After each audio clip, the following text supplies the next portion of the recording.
लोग जान बचाने के लिए बेतहाशा भाग रहे थे। गाड़ियां आपस में टकरा रही थीं। संक्रमित लोग शिकारियों की तरह जिंदा इंसानों को दौड़ा रहे थे। सोकर उठते ही जूनियो को माँ का एक लेटर मिला। जल्दी में निकल रही हूँ, खाने के लिए कुछ बना नहीं पाई, ग्रोसरी का सामान ले आना और घर पर ठीक से रहना, वापस आकर मिलते हैं। जूनियो ने चिट्ठी को नजरअंदाज किया और रोज की तरह अपने गेमिंग की दुनिया में खो गया। उसे बाहरी दुनिया की भनक तक नहीं थी जब तक कि टीवी और सोशल मीडिया पर वायरस फैलने की खबरें नहीं आने लगी। खबर भयावह थी। तभी उसकी नजर एक डरी सहमी लड़की पर पड़ी जो अपनी माँ की बाहों में जाकर दुबक गई। लेकिन पलक झपकते ही वह लड़की बदली और उसने अपनी ही माँ की गर्दन पर दांत गड़ा दिए। मदद के लिए आ रही रेस्क्यू बस भी अनियंत्रित होकर टकरा गई। अभी जूनियो इस मंजर को समझ ही पा रहा था कि अचानक डोरबेल बजी। उसने डरते हुए दरवाजे के होल से बाहर झांका पर सामने कोई नहीं था। जैसे ही उसने दरवाजा खोला उसका पड़ोसी किम जबरन अंदर घुस आया। जूनियो ने उसे बाहर धकेलने की कोशिश की पर किम मिन्नतें करने लगा। मेरा भाई बदल चुका है, मेरा घर सेफ नहीं है, प्लीज मुझे यहाँ रहने दो। किम की हालत देखकर लग रहा था कि वह बीमार है, लेकिन जूनियो का दिल नहीं पसीजा। आखिरकार किम ने सिर्फ बाथरूम इस्तेमाल करने की मोहलत मांगी और अंदर चला गया। इसी बीच न्यूज पर चेतावनी फ्लैश हुई, जो जहाँ है वहीं खुद को कैद कर ले, शहरों में स्थिति बेकाबू है, मुख्य लक्षण चीखना और आंखों से खून आना। तभी बाथरूम का दरवाजा खुला। किम बाहर आया लेकिन वह अब इंसान नहीं रहा था। उसकी आंखों से खून की धारा बह रही थी। देखते ही देखते उसने चीखते हुए जूनियो पर हमला कर दिया। एक खौफनाक जद्दोजहद के बाद जूनियो ने अपनी पूरी ताकत झोंक दी और उसे घर से बाहर निकालने में कामयाब रहा। अब जूनियो अपने ही घर में अकेला था और बाहर मौत तांडव कर रही थी। जूनियो ने बिना देर किए भारी भरकम फ्रिज खिसकाया और मुख्य दरवाजे के पीछे लगा दिया। तभी फोन की स्क्रीन चमक उठी। उसकी माँ के एक के बाद एक कई मैसेज आए। क्या तुम ठीक हो? हम घर आ रहे हैं, किसी के लिए भी दरवाजा मत खोलना। फिर अगला मैसेज आया जिसमें डर और बेबसी साफ झलक रही थी। मुझे नहीं लगता कि हम अभी घर आ सकते हैं, लेकिन हम सुरक्षित हैं, इसलिए चिंता मत करो। टीवी पर जो कह रहे हैं वही करो, तुम्हें हर हाल में जिंदा रहना है। माँ के इन शब्दों ने जूनियो के भीतर जैसे एक नई जान फूंक दी। उसी ढलती शाम उसने यह पक्का इरादा कर लिया कि चाहे जो हो जाए उसे जिंदा रहना है। पर घर में खाने पीने की चीजें बहुत कम थीं। उसे खुद पर गुस्सा आ रहा था कि काश वह माँ की बात मानकर ग्रोसरी ले आया होता तो शायद आज हालात कुछ और होते। अगली सुबह हालात और भी बदतर हो गए। मोबाइल का नेटवर्क वीक हो चुका था। घबराहट में जूनियो ने तुरंत अपनी एक फोटो खींची और कैप्शन में अपना पूरा पता टाइप किया। मैं यहाँ हूँ, मुझे मदद चाहिए। अगला मैसेज लिखा, आई मस्ट सर्वाइव, मुझे हर हाल में जिंदा रहना है। नेटवर्क की तलाश में जब उसने सोशल मीडिया स्क्रॉल किया तो उसे एक दिल दहला देने वाला वीडियो मिला। वीडियो में एक लड़का सिग्नल पाने की जद्दोजहद में अपने अपार्टमेंट की रेलिंग पर खतरनाक तरीके से लटका हुआ था। उसकी यह तरकीब काम तो कर रही थी और फोन में नेटवर्क भी आ गया था, लेकिन तभी उसका हाथ फिसला और वह सीधा नीचे जा गिरा। उसने अपनी जान ही गंवा दी। न्यूज पर भी सिर्फ भयावह दृश्य ही चल रहे थे। कुछ खबर नहीं थी कि ये सब कब और कैसे खत्म होगा। आखिरकार उसने ड्रोन पर मोबाइल बांधकर खिड़की से बाहर उड़ाया ताकि ऊंचाई पर सिग्नल मिल सके और वो अपने डैड को फोन कर सके। उसका ये तरकीब कारगर तो साबित हुआ, लेकिन जैसे ही उसने डैड को कॉल किया मोबाइल की बैटरी डेड हो गई। हताश होकर वह अपना मन बहलाने के लिए गेम खेलने बैठा, पर तभी वाईफाई भी डाउन हो गया। जूनियो गहरी नींद में सो गया। शाम को किसी की चीख और भागने की आवाजों से उसकी आंख खुली। खिड़की से बाहर देखा तो एक पुलिस ऑफिसर दर्जनों संक्रमितों से घिरी हुई थी। वह अपनी जान बचाने के लिए उन पर ताबड़तोड़ फायरिंग कर रही थी, पर उसकी कोशिशें नाकाम रहीं। देखते ही देखते भूखे संक्रमितों की भीड़ ने उसे दबोच लिया। जूनियो उन ज़ॉम्बीज पर चीखने चिल्लाने के सिवा और कुछ नहीं कर सका। इसी बीच एक संक्रमित ने किसी तरह उसके घर के अंदर घुसने का रास्ता बना लिया। स्थिति इतनी अचानक और डरावनी थी कि जूनियो चाहकर भी उसे रोक नहीं पाया। अपनी जान बचाने का उसे और कोई रास्ता नहीं सूझा तो वो भागकर बालकनी से नीचे लटक गया। नीचे गहरी खाई और सामने एक ज़ॉम्बी। जूनियो मौत के दो पार्टों के बीच फंसा था। वह संक्रमित उसे दबोचने के लिए इतना अंधा हो चुका था कि शिकार के चक्कर में उसने रेलिंग से नीचे छलांग लगा दी। जूनियो की जान में जान आई। आज वह संक्रमित होने से बस बाल बाल बचा। दरवाजे को मजबूती देने के चक्कर में उसने फ्रिज को वहां लगा तो दिया था, लेकिन इस आपाधापी में फ्रिज के अंदर रखी खाने पीने की सारी चीजें फर्श पर बिखर चुकी थी। अब वह खाने लायक भी नहीं बची थी। उसने जुगाड़ लगाकर मुख्य दरवाजे को पूरी तरह सील कर दिया ताकि कोई इन्फेक्टेड दोबारा अंदर न आ सके। अब उसे इस खौफनाक मंजर में फंसे पूरे 2 दिन बीत चुके थे। खुद को व्यस्त रखने और अपनी बेबसी को दुनिया तक पहुंचाने के लिए जूनियो ने अपनी इस मुश्किल घड़ी को रिकॉर्ड करना शुरू कर दिया। देखते ही देखते 7 दिन गुजर गए, लेकिन कहीं से कोई मदद नहीं आई। पानी बचाने के लिए उसे अपने डैड की रखी शराब इस्तेमाल करनी पड़ी। उसने अपनी पूरी बालकनी को कागज और अखबारों से ढक रखा था, क्योंकि उसे पता था कि पिछली बार एक संक्रमित उसे देख लेने के कारण ही घर में घुस आया था। इस मुश्किल घड़ी में सिर्फ एक ही राहत बची थी। टीवी का केबल कनेक्शन अभी भी चल रहा था, जिससे उसे बाहर की दुनिया की धुंधली खबरें मिलती रहती थी। तभी टीवी पर नूडल्स का एक विज्ञापन चला, जिसे देखकर उसे याद आया कि शायद उसके पास भी एक डिब्बा बचा है। उसने वह आखिरी नूडल्स का डिब्बा बड़ी चाव से खाया, लेकिन खाने के बाद वो अनजाने में टीवी का रिमोट टेबल पर फेंका, जो सीधे पानी की बोतल से जा टकराया। वह उसके पास मौजूद पानी की आखिरी बोतल थी। किचन और बाथरूम किसी नल में भी पानी की एक बूंद तक नहीं थी। जब प्यास से गला सूखने लगा तो उसे टेबल पर बिखरा हुआ वही पानी छाट कर पीना पड़ा। आज इस नर्क में फंसे हुए पूरे 10 दिन हो चुके थे। अब टीवी पर भी न्यूज आना बंद हो चुका था और सिर्फ एक ही मैसेज फ्लैश कर रहा था। बाहर के दुनिया की कोई जानकारी नहीं थी। वही न तो घर में खाने का एक दाना बचा था और न ही बाहर निकलने की जूनियो में हिम्मत थी, क्योंकि फ्लैट के बाहर सिर्फ मौत का तांडव था। बेबसी के इन लम्हों में अचानक उसे अपनी माँ की याद आई। उसे याद आया कि माँ को घर की सफाई करते समय ऑनलाइन रेडियो शो सुनना बेहद पसंद था। यहाँ तक कि उन्होंने अपनी कुछ कहानियां और आपबीती भी उन रेडियो शोज को लिखकर भेजी थी। जूनू के मन में उम्मीद की एक हल्की सी किरण जागी। शायद रेडियो पर उसे बाहर की दुनिया का कोई सही अपडेट या मदद का संदेश मिल जाए। फोन में रेडियो का फीचर तो था, लेकिन उसे चलाने के लिए एंटीना के तौर पर वायर्ड ईयरफोन की जरूरत थी। जूनियो ने पागलों की तरह पूरा घर छान मारा, दराजें उलट दी, लेकिन अफसोस उसके पास एक भी तार वाला ईयरफोन नहीं था। 15वें दिन जब वो नशे की हालत में बेतहाशा नाच रहा था, उसी वक्त उसके मम, डैड और बहन घर लौट आए। हालांकि ये सिर्फ उसके दिमाग की उपज थी, एक भ्रम जो उसे पागल कर रहा था। आखिरकार उसकी हिम्मत जवाब दे गई। वो फूंफकार मारकर रो पड़ा, सिसकते सिसकते फर्श पर ही सो गया। तभी फोन के एक नोटिफिकेशन की आवाज से उसकी नींद टूटी। वह उसके डैड का भेजा हुआ एक वॉइस मैसेज था। नेटवर्क कमजोर होने के कारण आवाज कट कट कर आ रही थी। जूनू ने बालकनी की रेलिंग से थोड़ा बाहर लटक कर जैसे ही मैसेज सुना, उसके रोंगटे खड़े हो गए। उसका पूरा परिवार संक्रमितों के बीच घिर चुका था। कुछ ही पलों में रिकॉर्डिंग में उनकी डरावनी चीखें सुनाई देने लगी। जूनू को समझते देर न लगी कि उसके परिवार का अंत हो चुका है। अपनों को खोने के गम और बेहिसाब गुस्से में आकर जूनियो ने अपनी गोल्फ स्टिक उठाई और पागलों की तरह फ्लैट के बाहर निकल गया। लेकिन यह उसकी सबसे बड़ी भूल साबित हुई। बाहर निकलते ही दर्जनों संक्रमित उसके पीछे पड़ गए। किसी तरह जान बचाकर जूनियो एक कोने में छिप गया। ज्यादातर संक्रमित उसे दबोचने के चक्कर में आगे निकल गए, लेकिन कुछ अभी भी उसके फ्लैट के दरवाजे के ठीक पास ही मंडरा रहे थे। मौत और उसके बीच अब बस चंद इंच का फासला था। जूनू ने अपनी सांसों पर काबू रखा और बेहद सावधानी से उनके बीच से होता हुआ वापस अपने फ्लैट में घुसने में कामयाब रहा। अब नरक में फंसे हुए 20 दिन बीत चुके थे। डैड की रखी वही शराब अब तक जूनियो को किसी तरह जिंदा रखे हुए थी। शहर के अलग अलग हिस्सों में हो रही भारी बमबारी साफ बता रही थी कि बाहर हालात बेकाबू हैं और अब उसे कोई बचाने नहीं आने वाला। हार मानकर उसने अपना आखिरी वीडियो रिकॉर्ड किया और फांसी के फंदे पर झूल गया। लेकिन ठीक उसी पल एक लेजर लाइट की रोशनी उसके चेहरे पर पड़ी, जिसने उसे रुकने पर मजबूर कर दिया। उसने देखा कि सामने वाली बिल्डिंग से एक लड़की उसे ऐसा करने से रोक रही थी। उसे देख जूनू के मन में उम्मीद जगी, लेकिन अगले ही पल खुद को तमाचा मारने लगा। उसे लगा कि यह भी पिछले बार की तरह भ्रम है। पर जब लड़की ने इशारों में समझाया कि वे सुबह 7 बजे बात करेंगे, तब कहीं जाकर जूनू को यकीन हुआ कि वह भ्रम में नहीं है। दूसरी तरफ वह लड़की बेहद सलीके से रह रही थी। उसने ज़ॉम्बीज़ से बचने के लिए अपने अपार्टमेंट में चारों तरफ जाल बिछा रखा था। यहाँ तक कि पानी की किल्लत से निपटने के लिए उसने बोतलों पर मार्क लगा रखे थे कि एक दिन में उसे कितना पानी पीना है। वह उसी नपे तुले पानी में से कुछ हिस्सा अपने छोटे से पौधे को भी देती थी। अगली सुबह जब जूनू की नींद खुली तो 11 बज चुके थे। वह खुद को कोसने लगा कि उसने बात करने का मौका गंवा दिया, लेकिन उस लड़की की नजर अब भी उस पर ही थी। पर इस माहौल में आवाज करना मौत को दावत देने के बराबर था। इसीलिए यूबिन ने इशारों में अगली सुबह 7 बजे मिलने का संकेत दिया। इसी बीच एक ज़ॉम्बी यूबिन के बिछाए हुए जाल में आ फंसा। यूबिन ने बिना डरे उसी पल उसे ठिकाने लगा दिया। इन बीते 22 दिनों में पहली बार बारिश हुई। दोनों ने फौरन अपने पौधों को सींचा और जितना हो सका बर्तनों में पानी इकट्ठा कर लिया। अगली सुबह ठीक 7 बजे दोनों खिड़की पर मिले। इस बार उन्होंने शोर करने के बजाय अपने मोबाइल और टैबलेट की स्क्रीन पर नाम लिखकर एक दूसरे को दिखाया। यूबिन जान चुकी थी कि जूनू कई दिनों से भूखा है। उसने फौरन एक बॉल में रस्सी बांधी और उसे पूरी ताकत से जूनू की खिड़की की तरफ उछाला, पर बॉल बीच में ही लटक गई। तब जूनू ने अपना दिमाग लगाया और अपने ड्रोन की मदद से उस रस्सी को यूबिन के अपार्टमेंट तक पहुंचाने में कामयाब रहा। आखिरकार उस पतली सी डोर के सहारे यूबिन जूनू तक खाना भेजने में कामयाब रही। कई दिनों बाद जूनियो के चेहरे पर सुकून की लहर दिखी। अभी राहत मिली ही थी कि मुसीबत ने नया रूप ले लिया। एक संक्रमित के हाथ यूबिन की वह रस्सी लग गई जो आधे रास्ते में ही अटक गई थी। इससे पहले कि यूबिन कुछ समझ पाती, उस ज़ॉम्बी ने रस्सी को पूरी ताकत से खींचना शुरू कर दिया। रस्सी अंदर एक भारी टेबल से बंधी थी। यूबिन सीधे टेबल से टकराकर बेहोश हो गई। वह ज़ॉम्बी रस्सी के सहारे तेजी से ऊपर चढ़ने लगा। यूबिन को खतरे में देख जूनू खाली बोतलें ज़ॉम्बीज की ओर फेंकना शुरू किया ताकि ध्यान भटका सके।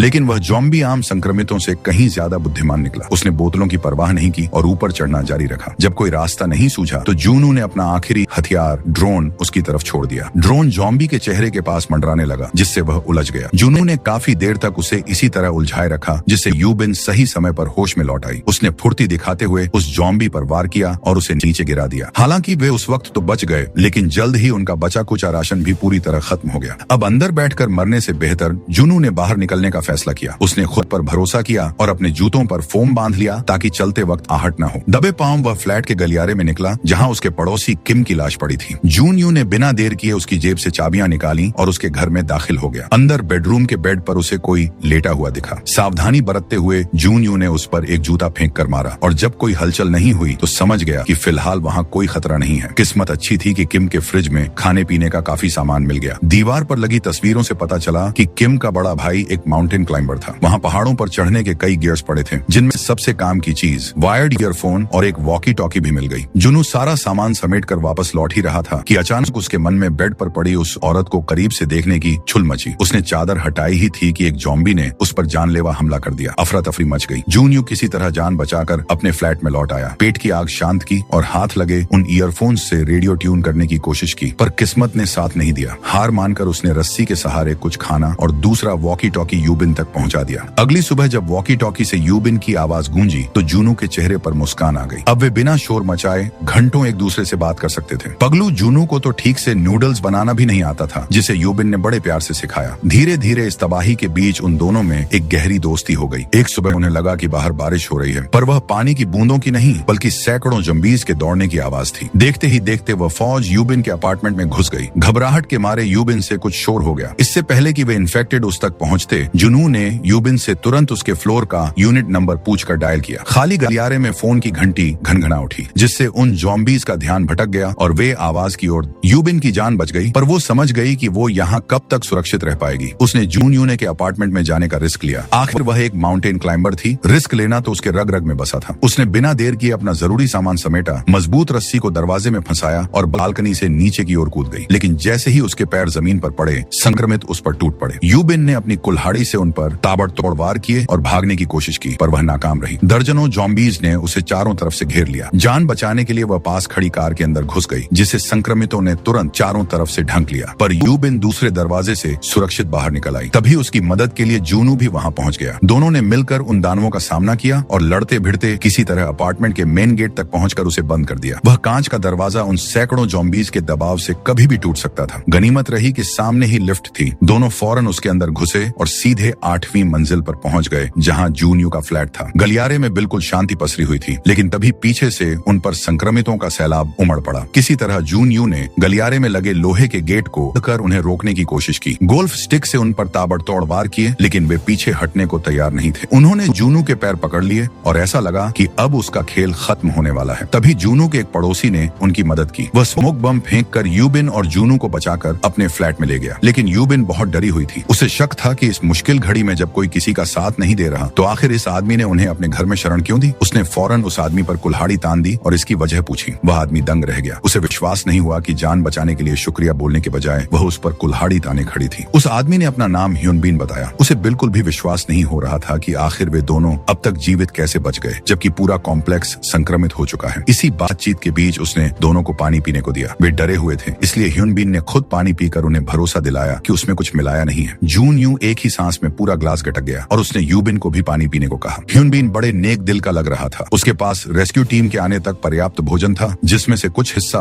उसने उन्हें खाने को दे दिया। अब यह जानकर दोनों हैरान रह गए, क्योंकि उन्हें बाहर की कोई खबर नहीं थी। ह्यूनबीन ने बताया कि उसने रेडियो पर सुना है कि जल्द ही यहाँ रेस्क्यू टीम आने वाली है। यह जानकर जुनू की खुशी का ठिकाना नहीं रहा, लेकिन तभी उनकी यह खुशी मातम में बदल गई। खाने में बेहोशी की दवा मिली थी, जिसे खाते ही जुनू तुरंत बेहोश हो गया। यूबिन पर दवा का असर थोड़ा धीरे हो रहा था। ह्यूनबीन ने मौका पाकर केबल टाई से जुनू के हाथ बांध दिए और यूबिन को घसीटते हुए दूसरे कमरे में ले गया, अपनी संक्रमित बीवी के पास। वह काफी दिनों से भूखी थी और ह्यूनबीन ने उसे एक लंबे पट्टे से बांध रखा था। वह धीरे धीरे पट्टे को ढीला छोड़ने लगा और उसकी भूखी बीवी यूबिन की तरफ बढ़ने लगी। डर के मारे यूबिन की हालत खराब हो गई। तभी ह्यूनबीन ने पट्टा पूरी तरह छोड़ दिया और उसकी बीवी यूबिन पर चढ़ बैठी। यूबिन ने अपना बचाव करने की पूरी कोशिश की, लेकिन हालात देखकर लग नहीं रहा था कि वह बच पाएगी। ठीक उसी वक्त जून यू होश में आ गया और उसने ह्यूनबीन पर गन पॉइंट कर ली, लेकिन ह्यूनबीन हार मानने को तैयार नहीं था। उसे अब भी लग रहा था कि वह अपनी बीवी को वापस ठीक कर सकता है। उसने पट्टा पूरी तरह छोड़ दिया। जूनू पट्टे को पकड़ने के लिए झपटा, पर वह उसे ज्यादा देर तक रोक नहीं सका। कुछ ही देर में अंदर से यूबिन की चीखें आनी बंद हो गईं। खौफनाक सन्नाटा छा गया। ह्यूनबीन ने जैसे ही कमरे का लॉक खोलकर अंदर देखने की कोशिश की, उसकी अपनी बीवी उस पर झपट पड़ी और उसे बुरी तरह काट लिया। तब भी वो कहता रहा कि कोई बात नहीं हनी, सब ठीक है। इसके बाद यूबिन उन्हें गोली मार उनका किस्सा खत्म की, लेकिन गोली की आवाज से जॉम्बी का सैलाब गलियारे में आ पहुंचा। बचने का कोई रास्ता नजर नहीं आ रहा था, तो आखिरकार दोनों ने गोली से खुद को खत्म करने पर सहमति जताई। लेकिन यूबिन के ऊपर गोली चलाने से पहले जून यू की रूह कांप गई। वो रो पड़ा। तभी अचानक हेलीकॉप्टर की गड़गड़ाहट ने उन्हें चौंका दिया। उनके अंदर जीने की उम्मीद फिर से जाग उठी, पर रेस्क्यू टीम तक पहुंचने के लिए उन्हें बिल्डिंग की छत पर जाना होगा। जूनू ने अपनी पूरी जान झोंक दी। उसने स्मोक बम फेंका और संक्रमितों पर टूट पड़ा। गोल्फ स्टिक से उनकी धुलाई करते हुए वह रास्ता बनाता गया। यूबिन ने भी गजब की हिम्मत दिखाई और वे जुगाड़ लगाकर गलियारे से बाहर निकलने में कामयाब रहे, लेकिन सीढ़ियों का रास्ता भी सुरक्षित नहीं था और उन्हें अभी काफी ऊपर तक चढ़ना था। इसी बीच एक संक्रमित ने यूबिन को दबोच लिया, पर जून यू के रहते वह उसे काट नहीं सका। जून यू ने उसे बचाकर हेलीकॉप्टर को सिग्नल देने के लिए छत की ओर भेजा और खुद एक साइकिल से रास्ता ब्लॉक करके उन्हें रोके रखा। जल्द ही उसके हाथ दर्द करने लगे तो वो छत पर भाग निकला और इकलौता दरवाजा बंद कर दिया, लेकिन इतना जद्दोजहद करने के बावजूद कुछ हासिल नहीं हुआ। रेस्क्यू हेलीकॉप्टर का दूर दूर तक नामो निशान नहीं था। इसी बीच ज़ॉम्बीज़ दरवाजा तोड़ दिए और छत से भागने का कोई रास्ता भी नहीं था। जून यू ने उन पर बची खुची गोलियां दांग दी। मौत उनकी तरफ तेजी से बढ़ रही थी, तभी एक चमत्कार हुआ। रेस्क्यू हेलीकॉप्टर लौट आया